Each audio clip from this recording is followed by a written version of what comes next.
So now let's see how we can work around and insert Bing search engine images inside of Microsoft Whiteboard directly. So in order to do that, first of all, you need to turn on something in the settings. So I'm going to go around over here onto the settings menu, and then I'm going to go around over here on the bottom where there's privacy and security, as you can see. So if I were to go around over here, you can see that there's connected experience as an option. So you have to turn this on first. And once you turn this on, the Bing image will work out. So I'm going to go around over here onto the image section right here. So I'm going to go to image menu, and then I'm going to go to Bing image right here.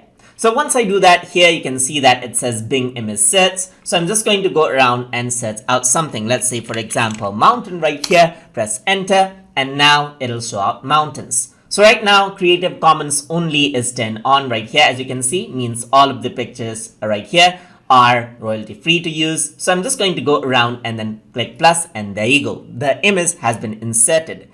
And as with any other images, you can like it, you can lock it, you can unlock it out right here, just like this. So let me just right click right here, unlock it. You can go around and copy it, you can cut it, you can paste it, and so forth, and work around with it.